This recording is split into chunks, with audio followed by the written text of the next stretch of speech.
Welcome back to the Crash Course Podcast. My name is Craig Crash Collins. That is Brandon Scott. You know him as B. Scott. Well, fan bases are buzzing. The NFL draft is in our rearview mirror, and we are here to recap it all. We did a lot of previews for it. Now we're going to piece through the aftermath here. We're going to first focus on the Indianapolis Colts, give some reaction to their draft, give a grade on their draft, as well as tell you who we think is going to be a lot of fun to watch at Lucas Oil Stadium this fall. We're also then going to cover the draft as a whole, tell you what surprised us, tell you what some players to watch are, and then give our Rookie of the Year predictions. I'm really excited to get into that because I feel good about mine. B. Scott, I know last year you picked both of them correctly because you're a maniac. But I feel at least so. Actually, you know what? Both. I was gonna say just offensive, but defensive. I feel good about it too. Yeah, it's a lot to live up to, but I feel like last year's was a lot easier than this year's. I mean, last year we had three quarterbacks that we thought could be in the conversation. Ultimately, it turned out to be one. I think it's a lot harder this year to pick that, but you know what? Before we get going, we need to check in on those Falcons fans. I Yeah, I mean, look, I love the pick from get the pick. From the standpoint of like, I'm excited to watch. Like, sure, it's gonna be fun to watch. You know, Kirk Cousins and that offense cook this year. I'm excited to see when it's Michael Penix and Bijan Robinson and Drake London. I know Kyle Pitts hasn't really lived up to his hype, but I mean, if they can get that offense rolling, like I think that's a good pick. It's just I do too. It's just a matter of the fact that like it does. If Kirk plays all 4 years, which I don't know that he will. If he plays all 4 years, then that means you have to make a decision on Michael Penix right away. But again, like we said we were talking about the Colts who drafted their quarterback last year. Like, they should get in on this big, deep draft class of quarterbacks. So it's almost like, you know what? Let's take, this is the deepest draft class because who knows what you're going to get next year. I mean, by the time we get to the point where the Falcons would be like, all right, we got to move on from Kirk Cousins, you know, they could be drafting, you know, I saw a video the other day of like, you know, seeing where they are now of like the 2021 or what is it, 2022 draft class that had like Kenny Pickett and Malik Willis and those guys, like Desmond Ridder. You're right. Yeah. So who knows? You're going to be, you might be picking in a class that's that. So why not get your guy now? Let him get seasoned a little bit. Let him, you know, sit for a while. I know it's all about, you know, throwing the guys into the fire now, but I mean, it might be beneficial. I mean, we've seen where it's been beneficial. It's been beneficial both ways, but it's not going to hurt to sit behind Kirk Cousins, who may be ticked off by the pick, but at the end of the day, I don't see Kirk Cousins as the type of guy to be Joe Flacco and be like, no, I'm not teaching you anything. I'm not telling you anything. Yeah. Like, I feel like he's going to eventually come around and be like, all right, fine. I'm not going to be your best friend, maybe, but I'm going to at least, you know, do my part as the veteran to give you the ropes. So I love the explanation that the GM gave at the press conference that kind of recapped their draft. You know, he came out and said, look, Michael Penix is not our now. That's Kirk Cousins. Michael Penix is about our future. I mean, the Green Bay Packers did it with Aaron Rodgers and Brett Favre. The Kansas City Chiefs did it with Patrick Mahomes and Alex Smith. You know, Michael Penix is not this year. He might not even be next year. Kirk Cousins is. But from the standpoint, like, one, look, when we were talking last week, looking at this draft and the quarterbacks, and we were talking about start, sit, or trade, you know, I said it might be a good thing for Michael Penix to sit. You know, he's had some injuries. Give him a year to learn and get healthy, and then, boom, hit the ground running. So I think it's a great situation for him. And two, look, the Falcons don't want to get caught up in a situation like what the Colts just went through, where you don't know if you're going to have the opportunity again to draft a future franchise quarterback, or you're just going to be bouncing around from one old vet to the next and just stuck in quarterback purgatory. So I applaud them for making that move. Yeah, I mean, I don't think Kirk Cousins is mad about it. I think from what everybody's saying, he was shocked, like all of us. But it makes sense, and I'm not upset about it. But I know a lot of Falcons fans are. Yeah, I saw salty about that one. I saw like, some what a waste of a pick. I'm like, no. I think ultimately, as the future rolls on, the Falcons fans are going to love that pick. I think Michael Penix Jr. is going to be a great quarterback for them. I saw some reactions on TikTok that were Falcons fans going nuts, and somebody in the comments was like, "If they're going this insane about this draft pick, I can't imagine what they're going through during 28-3. What that must have looked like."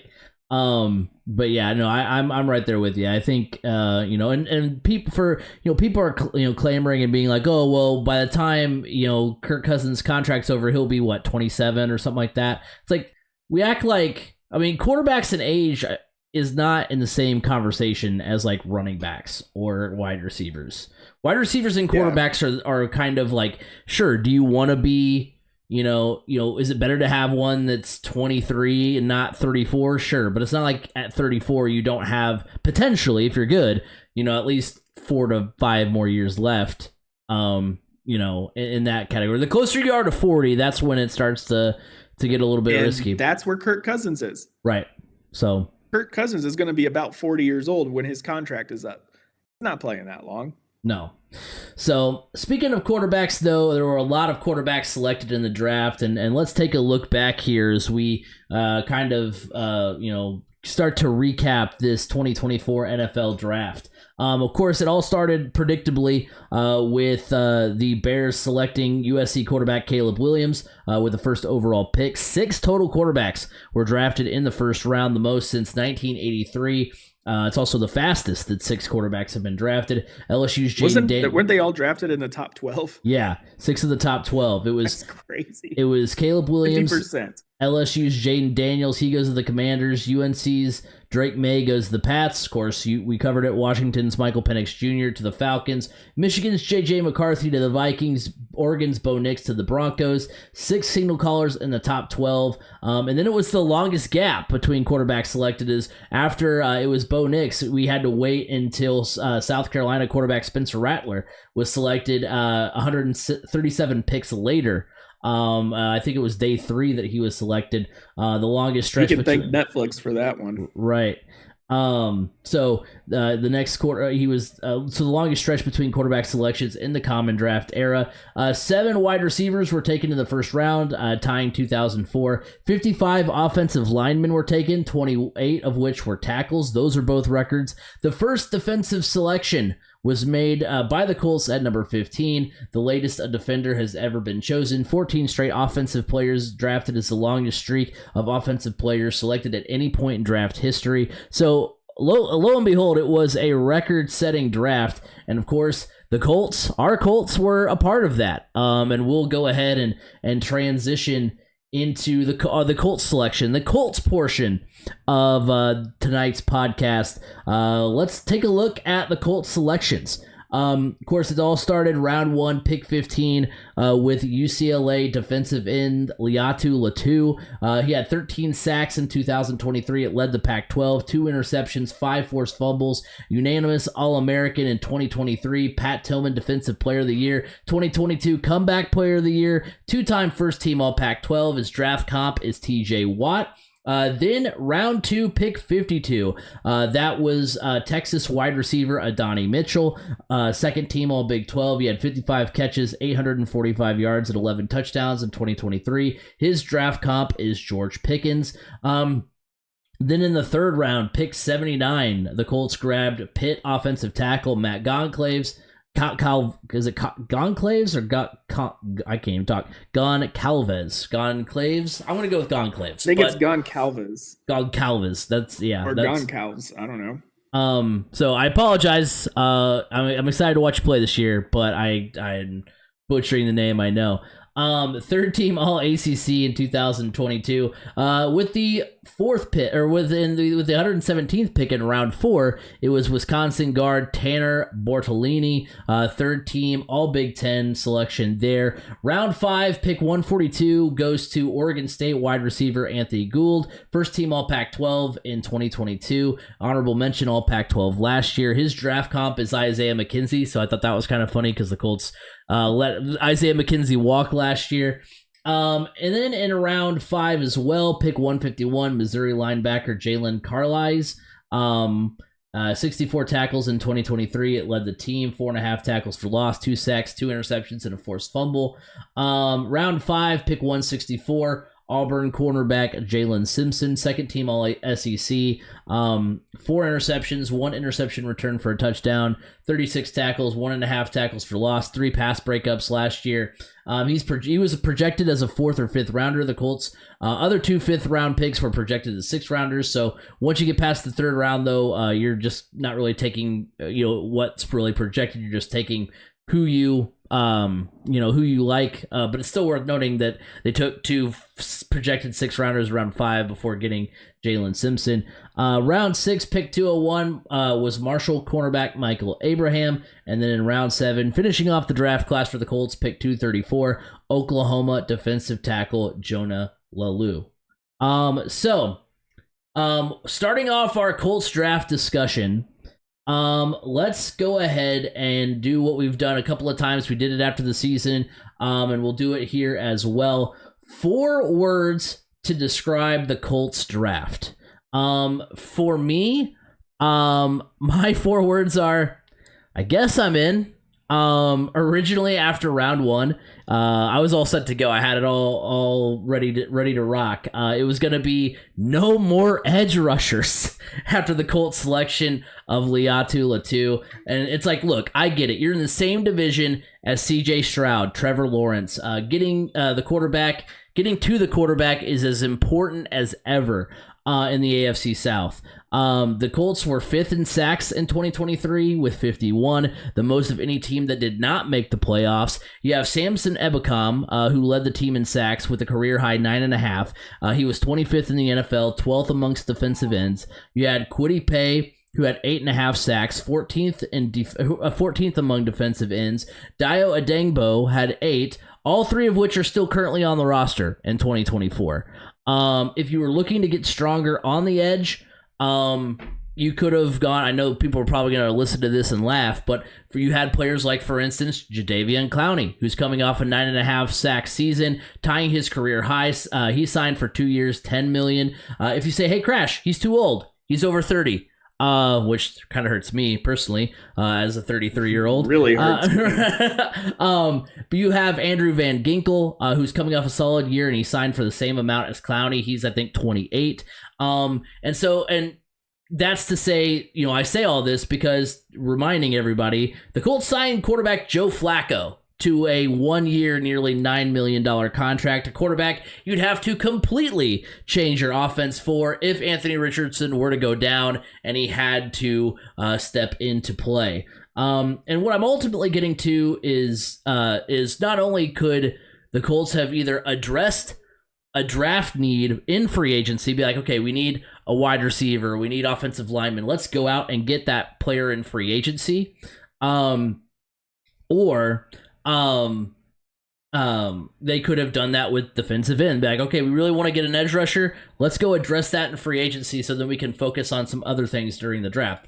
And looking at this though, I thought this was interesting, and what led to the no more edge rushers discussion is not only the fact that experts always seem to have the Colts taking an edge rusher at every single draft, it seems like, but 4 years ago, the Colts drafted Kwity Paye and Odengbo with their first 2 picks of the 2021 draft. They were both strong contributors to your team, being 5th overall in sacks last season, and you take another edge rusher this year with more pressing needs on the board when you could have addressed either one of those needs in free agency or added an edge rusher in free agency. Indy did neither. But what brings me back around to the Colts draft, Is not only do I like this comes off as if I don't like Latu as a player. I do. I love the fact that the Colts got Latu, and if he can be anything close to T.J. Watt, we'll be ecstatic. But Ballard, as he does, made up for the first round on days 2 and 3. Because he addressed the need in wide receiver by getting Adonai Mitchell, a projected first rounder in round 2. I'm coming around on the 2 linemen they took, especially Bortolini. I'll get to that here in our grading the draft class. The Ballard got a top 10 safety prospect in Jalen Simpson. And we know Ballard is known for feasting on day 2 and 3 talent, and I'm slowly getting on the wagon.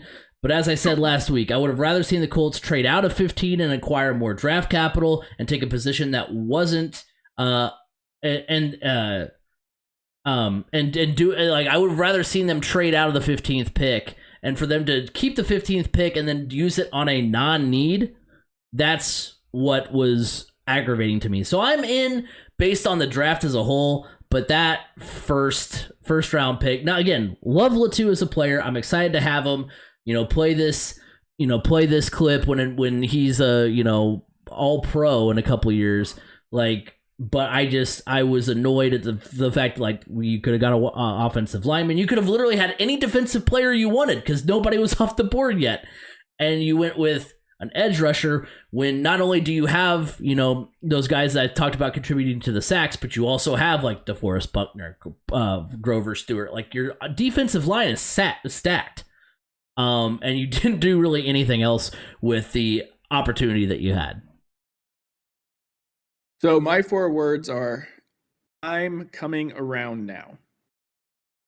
I will say, it's coming down to the first round pick. But when the pick was announced initially, I will go ahead and say I did not know much about Laiatu Latu.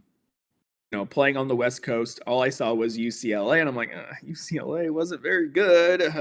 But you hear the backstory, he was at Washington, and then it gets you even more why when you hear about the injury history. Severe neck injury, was told to medically retire 2 years ago. He has battled back, and doctors with the Colts seem to be okay with it. I know they were saying some teams did not even have him on their board because of the neck injury history. Let Colts fans just rest assured to know that his neck injury was very similar to Peyton Manning's, and he had the same procedure to get it fixed as Peyton Manning did by the exact same doctor. Look, everybody be like, well, Peyton Manning wasn't the same. Well, Peyton Manning was also old. Peyton Manning was able to come back, play in 2 Super Bowls, and win one of them. Yeah, he wasn't the same Peyton Manning, but he was also nearly 40 years old. So it's comparing apples to oranges here. What makes me come around to this is that they're hearing from people other than just your Mel Kipers talk about Laiatu Latu, saying that he is probably the most polished edge rusher in this draft. He comes in possessing a solid 3 moves, which is, for an edge rusher coming out of college, 3 moves is pretty much, even as a pro, if you have 3 moves, you're gold.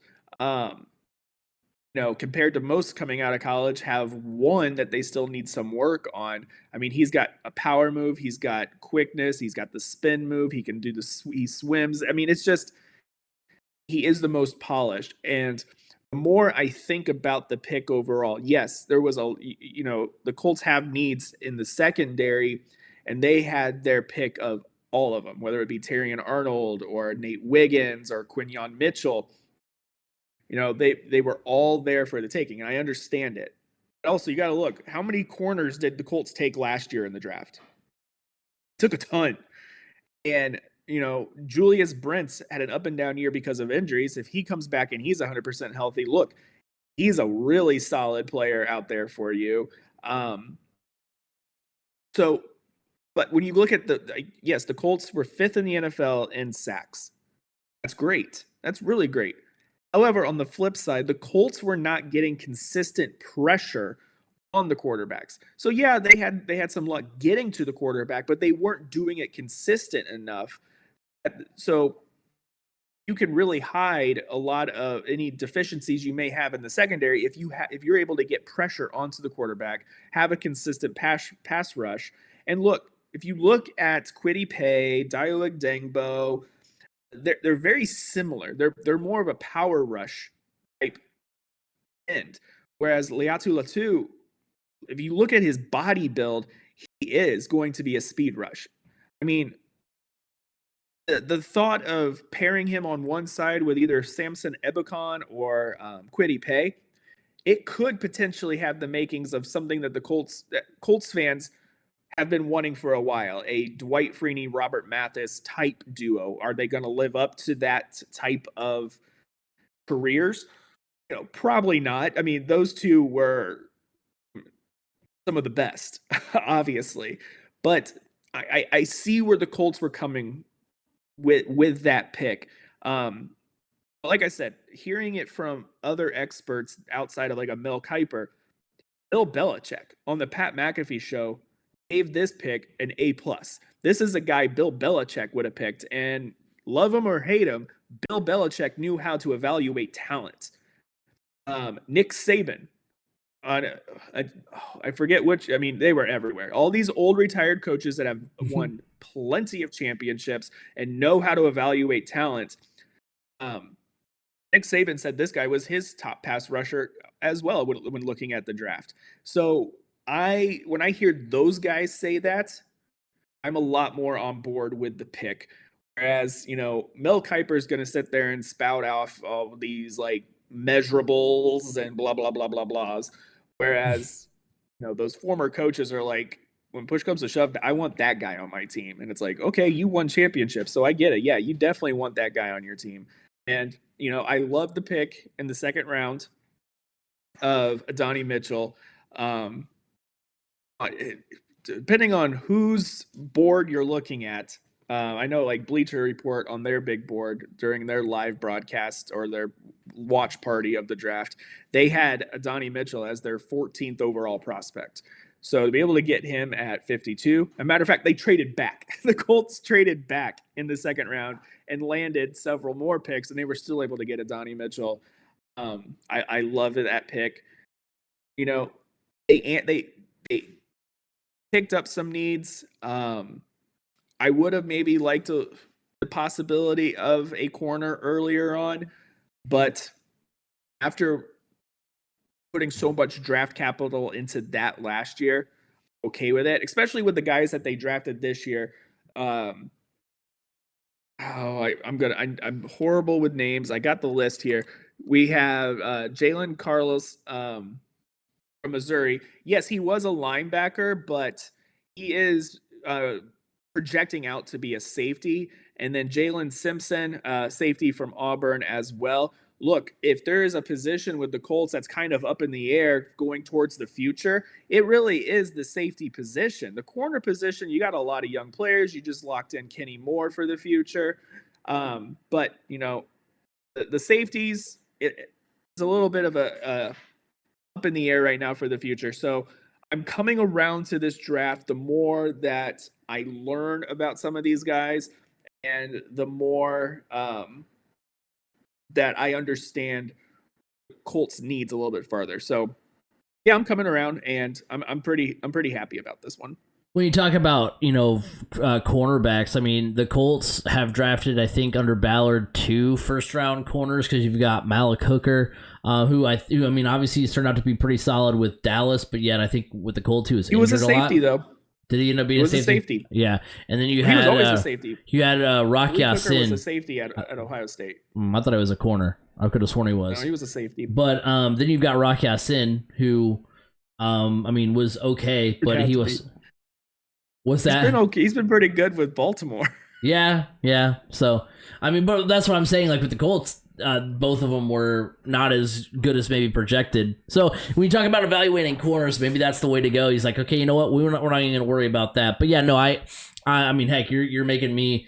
I was already coming around. You're making me come around even more. I'm thinking about maybe changing my grade on the Colts draft. I think I'll keep. And then also at the same time, there might be some moves in progress as far as like free agents or potential trades. Who knows what's going on there? Oh, one other reason that I am not surprised that the Colts took Liatu Latu in the first round is the Colts were heavily pursuing Danielle Hunter during free agency. He was with the Minnesota Vikings, but he chose, I believe, he ended up with Houston, if I'm not mistaken. So yeah, it kind of hurt that the Colts didn't get him, but actually he ended up taking a lesser deal with the team that he signed with than what the Colts were offering him. So the Colts were actively pursuing a top end edge rusher in free agency, missed out on that, and were able to land the most likely in top edge rusher in this year's draft. Well, looking at what we would give a grade for this draft, grading the draft class as a whole, because like we both said, we're both coming around on it. Of course, it's that shock value from day one, and then you see days 2 and 3, it kind of pans out, and you're like, all right, we're in good shape here. With my grade for this draft class, I'll go B-. It's right at 80% for me. I think I'll give it maybe an 81 or 82 after our discussion here to start things off. Maybe more of at least not as borderline. Like I said, I like Liatu Latu. Talked about the TJ Watt player comp last week. ESPN compares him to Matthew Judon, who had back-to-back seasons with 12 plus sacks in 21 and 22. Latu had 13 sacks, 2 interceptions, and 5 forced fumbles in 2023. He was a Pac-12 Defensive Player of the Year and a unanimous All-American. And if he's anything close to the player comps, he'll be a terror in the AFC South for years to come. Adonai Mitchell, as I said earlier, was a projected first rounder with the 6th ranked wide receiver prospect according to ESPN. He's a strong vertical threat. The Colts got him in the 2nd round, so that's addressing a team need and value. The Colts then added Matt Goncalves. Matt Goncalves, I think. I think it's calves. Goncalves. Goncalves. His calves are gone. That's what happened. He's the 76th best overall according to ESPN. The Colts got him at 79. So he's strong in the run game. He's smooth in pass protection and has good body control. He can play both sides of the line, which makes him even more valuable when it comes to O-line depth. Next up is Tanner Bortolini, who I particularly like because of his versatility. He had 35 starts at Wisconsin, 13 at center, 8 at left guard, 3 at right guard, 3 at right tackle, and he even got a start at tight end, which is pretty fun as well. So look, that was another need. The Colts were projected to possibly take a tight end. There you go. We have a lineman who had a start at Wisconsin at the tight end position. He only allowed 3 sacks during his time in Madison, 1 last year, and 479 pass block snaps. So that's pretty impressive. Anthony Gould was an All-American as a punt returner in 2022, and now you're probably like, hey, Craig, you said this draft was bordering on a C, but yet you've raved about every player. The fact that Ballard used 4 of his first 5 picks for a non-need when he could have literally had any defender he wanted. Offensive line depth. Line help was either a non-need or low on the list on most sites I looked at. And a punt returner. That's where my sourness and where I'm bringing this grade down because of. You then got Jalen Carlies was the Colts' next pick, which was a reach, 203rd player overall according to ESPN. He was drafted 151st. And then look, by day 3, like I said before, there's no more needs. You draft who you like. The Colts had 3 picks in round 5, and I'm only sold on Jalen. And the only one I'm really sold on is Jalen Simpson. All SEC. I got conflicting reports. I saw some where it said he was first team. That's where I saw on Wikipedia, and then I saw second team as well. But he was on that All SEC team with the likes of Kool-Aid McKinstry, Terrigan Arnold, Javon Bullard. You have Marshall cornerback Micah Abraham, who's undersized but has good instincts for the ball. Oklahoma defensive tackle Jonah Lalu, who wasn't projected to be drafted, but can be versatile, which I always like when you're adding depth. So on the one hand, yeah, I'm a fan of the early picks and not so much the later, which is pretty standard. But on the other hand, Ballard didn't go hard at addressing needs until day 3, because we talked about cornerback, we talked about safety, and that wasn't addressed until the later rounds of the draft. And he didn't and when addressing those needs, it wasn't any sort of standout player. So that's why it's barely a B grade for me. Like I said, I'm coming around on it. I do like the draft as a whole, but it's some of those things that he did as far as not addressing some maybe more pressing needs that causes me to still be a little bit sour on it. All right, so for me, I'm trying to look up the pronunciation, but Pitt does not have the pronunciation guide on their roster like some do. So gave up on that. I'm gonna call them Gun Calves. Gone Cavs. Or I like it. I mean, honestly, the phonetic spelling is Gonsavs. Gonsavs. It's like, I don't know. So I'm trying to figure that one out. I'm giving this one an A minus because of really the first 5 picks. Liatu Latu is a great pick, in my opinion. If you look at some of the best edge rushers in the NFL, they have the body type that he has, and I think he's gonna. Colts fans are gonna come to love him. Donnie Mitchell, same thing. And then Anthony Gould. Yeah, he's a wide receiver, but he's a speedster. He is going to be a great piece in the return game, especially with the changes in the return rules this year. I think he could be pretty special there. But the 2 picks on the offensive line are what really stand out to me the most and push this into the A minus range. Matt Goncalves, Calves, whatever, and Tanner Bornolini. Look, Matt is an offensive tackle. Yes, some people are projecting him as potentially a guard, but like I said, a lot of the draft experts, even though can't always trust them, but some of them were saying, look, this guy is somebody that could come in this year and contribute to that Colts offensive line.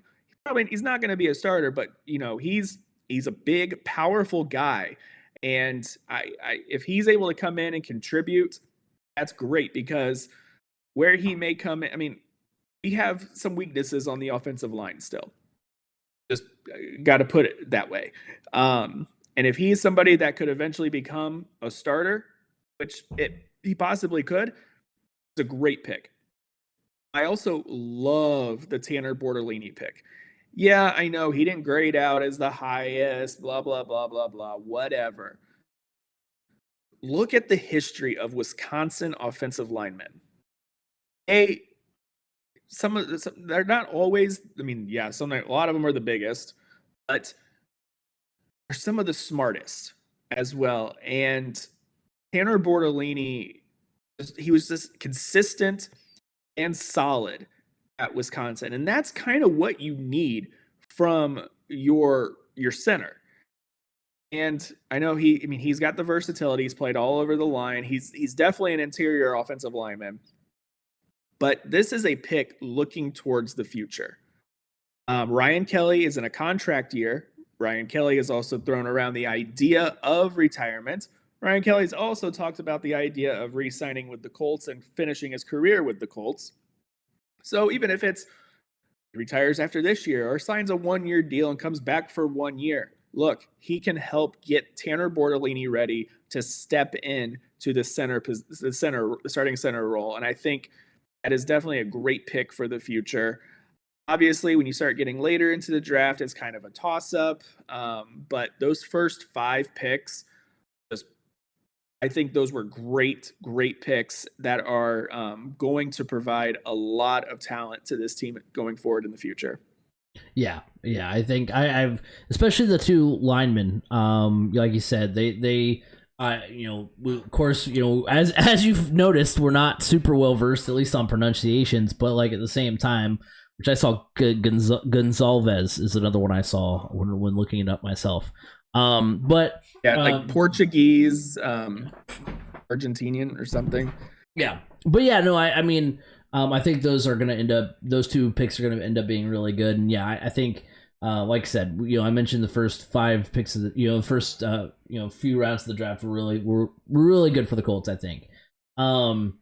So did you give it a grade overall? I can't remember. Did you say that? Yeah, A minus. A minus. Okay, I like that. We're I got B minus, you got A minus. We're thinking the same along the same lines here. So I like that. So before as we wrap up the Colts conversation, I want to talk about which Colts rookies are we most excited to watch at Lucas Oil Stadium next season, offensively and defensively. On offense, it's an easy one for me.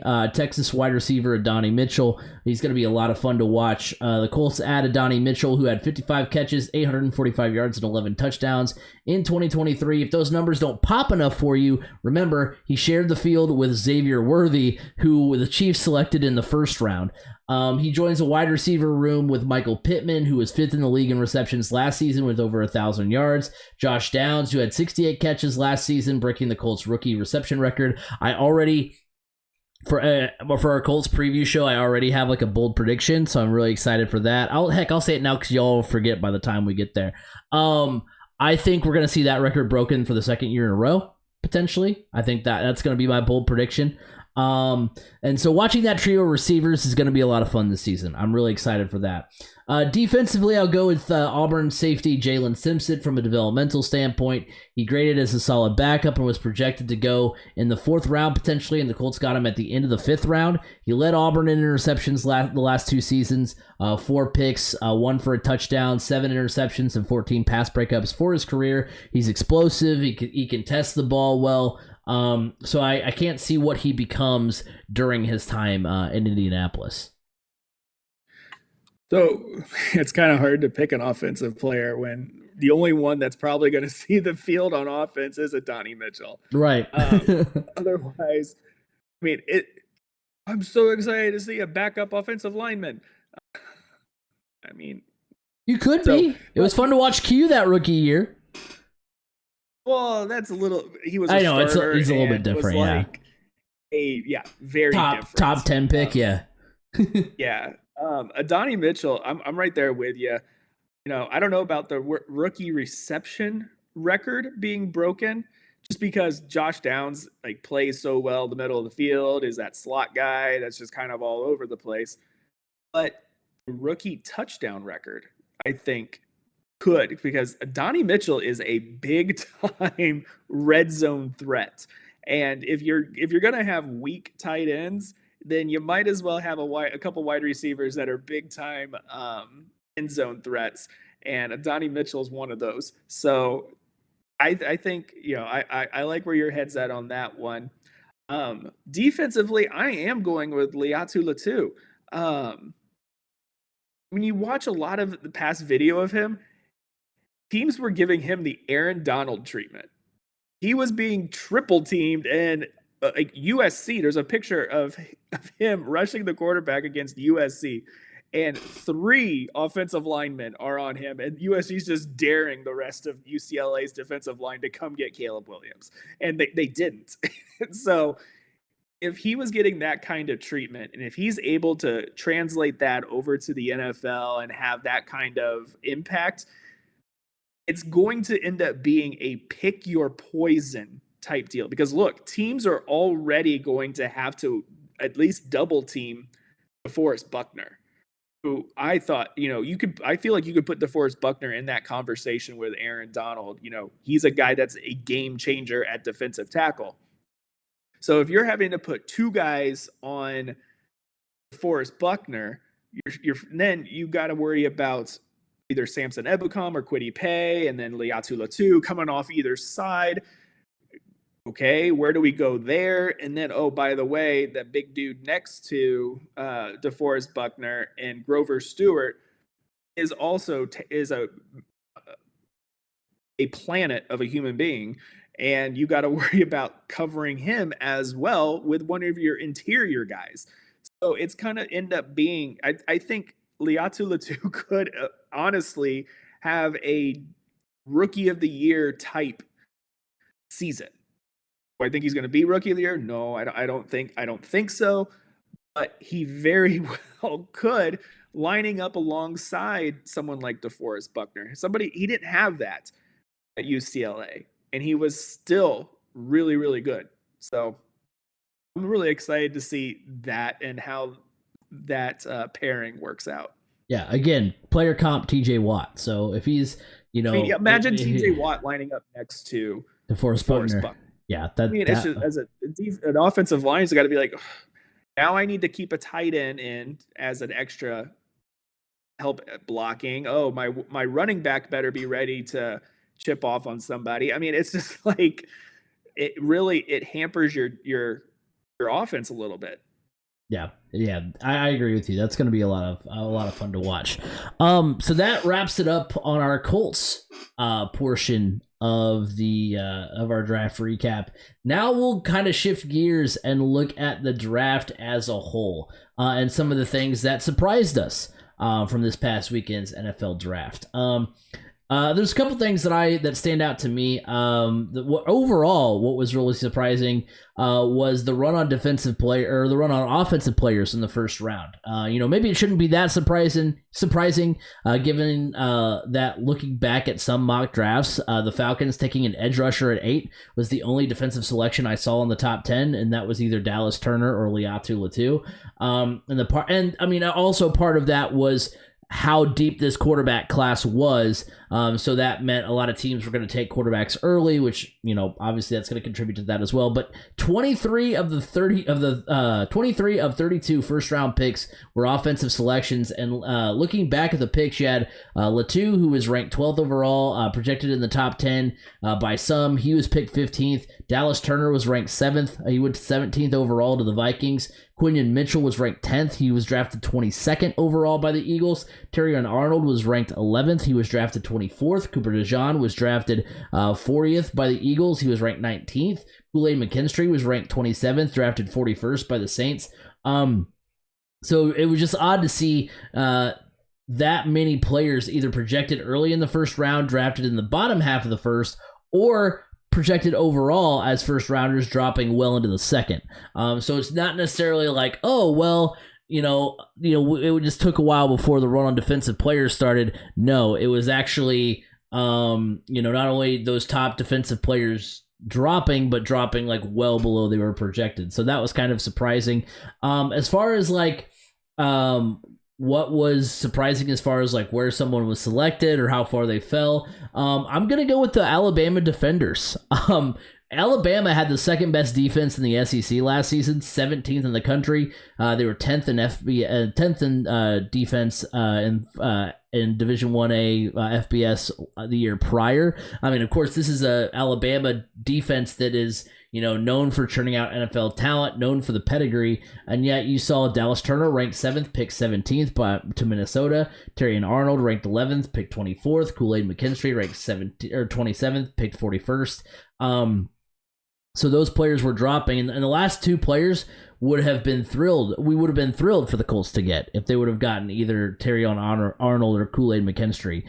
So I mean, look, we're two guys with a microphone. Obviously, we're not in the know as far as having insiders and that kind of thing. But it just makes you wonder what GMs may have heard or what exactly caused those Alabama defenders to fall. So that was just kind of some things that caught my eye over the course of the draft this weekend. Oh, okay. So the biggest surprise for me is the fact that, the defensive players were kind of a shock to me. I mean, I don't think this was the best draft for defensive players, but the fact that some of these guys fell as far as they did, especially with the needs that some of the teams picking in the top 10 had, is definitely surprising. Obviously, the biggest surprise of them all was Michael Penix Jr. going at number 8 to the Falcons. Obviously, we've already touched on that one. But just some of the Packers, for instance, had a need for a corner, and they're sitting there and they have an opportunity to take there's 3 of the top remaining corners were available to them. and everybody was picking them to grab Cooper DeJean. They thought this guy is a perfect fit for Green Bay. This is where he'll go. Blah blah blah. Nope. So to me, I guess as far as like a team that surprised me and everything, it would be, or a team that I was like, you just had yourself quite a draft. That would be the Philadelphia Eagles landing two of the top 4 corners in the draft, including the top corner, Quinyon Mitchell and Cooper DeJean. So they just transformed their secondary, and the fact then that they also were able to land Jeremiah Trotter Jr. That just was perfect. But to me, the biggest Jeremiah Trotter was an Eagle, right? So yeah, I was like, yes, that makes it all that much more sweet. Yeah, a legacy pick, definitely. The player that surprised me the most for that fell was definitely Kool-Aid McKinstry. That was, coming into this year, we were looking at him as potentially the top corner in this draft. And for him and then it all of a sudden, well, Terrion Arnold had a better year than him, and Terrion Arnold's a little bit more of a ball hawk. So maybe flip-flop those.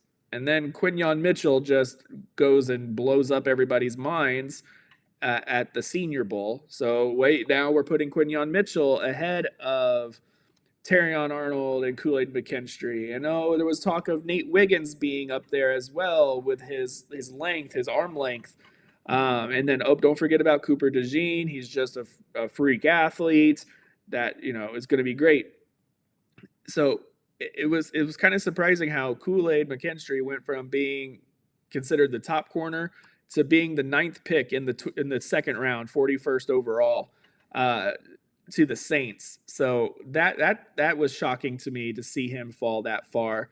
And I guess even Cooper DeJean, to see him fall, I just don't feel like teams really put an emphasis on defensive players. I mean, the other one that comes to mind is Jerzon Newton, defensive tackle out of Illinois. Many people had him as a top 12 pick this year, and he falls all the way to 36th. It's just it was pretty surprising as far as how people were viewing defenders this year. Yeah, because I mean, before we did the Colts mock draft pod a couple of weeks ago, I mean, they were talking about Cooper DeJean as a potential for the Colts. Well, not only that, but like a top 10 even. Like, so that's why when we did that, I was surprised he fell to 15 because I saw him projected in the top 10. So yeah, so that, I mean, I completely spaced the fact that the Eagles got both those guys. It's going to be a lot of fun to watch. So yeah, it just seems like, I mean, obviously from, how many defensive players went in the first round. Yeah, defense was not a priority, but some of those teams did make out like bandits with some great defensive talent. Well, I mean, you look at, say what you want about Dallas Turner. Danielle Hunter left Minnesota, and they get another edge rusher right back with Dallas Turner. So, at a cheaper price too. Right. As far as a player that we now have maybe a renewed sense of faith in, or maybe we're extra excited to watch based on where they went, I'm going to go with Florida wide receiver Ricky Pearsall to the 49ers. He was a wide receiver I was really excited for the Colts to potentially draft. His player comp is Tyler Boyd. He had 965 yards, 4 touchdowns at Florida a year ago. He joins the NFC champions, Super Bowl runner-ups. He joins an offense with Christian McCaffrey, George Kittle, a receiving core with Brandon Ayuk and Deebo Samuel. And even if you think that Ayuk or Samuel could be on the move, which has been rumored, I still think Pearsall is in an amazing situation to thrive. So Ricky Pearsall is going to be really fun to watch. When I saw that pick, I was like, ooh, if you're in a deeper fantasy league, or even not a deeper fantasy league, like he's on my fantasy radar already, because I was like, I think that's going to be a great pick and work out to be a very productive selection for the 49ers. For me, obviously Xavier Worthy to the Kansas City Chiefs is like, oh gosh, that's, I mean, the rich just got richer. But the one that really kind of stands out to me the most is Brock Bowers to the Las Vegas Raiders.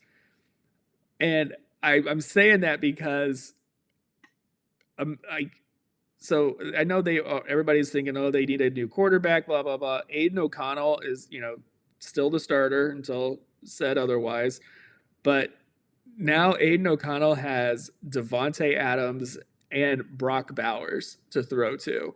Um, I'm kind of excited to see how that plays out. I think that could be a fun one to watch. So that's the player I'm most excited. But the player that got picked up and is probably in the best situation is definitely Xavier Worthy with the Kansas City Chiefs. Oh yeah, I mean, look, the AFC West. I mean, it's already been a fun division to watch, but it got even more fun to watch with some of those additions. You got Harbaugh, of course, and with the Chargers now, you've got Worthy on the Chiefs, and you've got you've got Brock Bowers on the Raiders. A lot of fun players in that division. A lot of fun offensive performances we might be looking at in 2024. So we'll close out the podcast here with giving our Rookie of the Year predictions for 2024.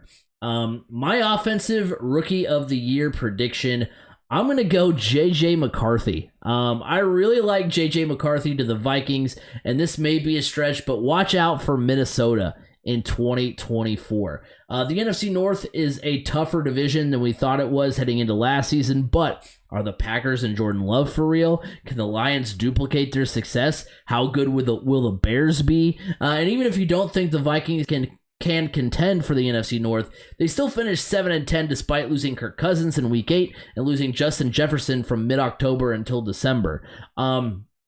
McCarthy goes to a Vikings offense run by Kevin O'Connell, an offensive mind. He's going to be joined by Justin Jefferson, Jordan Addison, TJ Hawkinson. They added Aaron Jones in the offseason. McCarthy is in a prime spot, surrounded by talent to have a great year. We talked about how, last week, how J.J. McCarthy may not have been asked to do as much as he'll be asked to do in the NFL. I mean, he's really got to be with those offensive weapons. He doesn't have to be spectacular. He doesn't have to be Caleb Williams. He doesn't have to be Drake May. He just has to be, a game manager, essentially, with that offense. And he'll be able to produce some pretty solid numbers. So I'm really excited to watch J.J. McCarthy for the Vikings and see what he's able to do. He's my front runner for Rookie of the Year. Defensive Rookie of the Year for me, I'm going Chop Robinson. Look, B. Scott, you'll love this. Look, you know how I love my trends.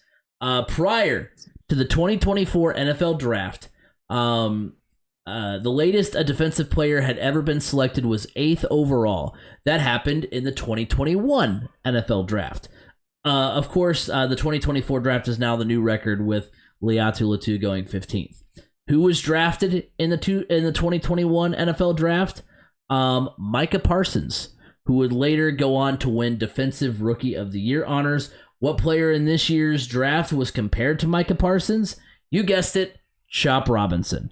But in all seriousness, he was first team All Big Ten. He's got a lot of speed and explosiveness, and I think he'll have a big rookie year with the Dolphins. So give me Chop Robinson to win Defensive Rookie of the Year. To kind of put your trends together, and everything, both of those players come from Penn State. Exactly. All right, so for me, my Offensive Rookie of the Year, I'm going with Marvin Harrison Jr. I think out of all the wide receivers that were taken, I mean, honestly, probably when push comes to shove, it's probably going to be Caleb Williams. I like your pick of J.J. McCarthy, but I'm going Marvin Harrison Jr. because Kyler Murray is not a bad quarterback. Kyler Murray just hasn't had any good young talent surrounding him. And now you bring in a game changer in Marvin Harrison Jr., and I think Kyler Murray is going to have some success there. So, I mean, just look at the numbers Marv put up at Ohio State.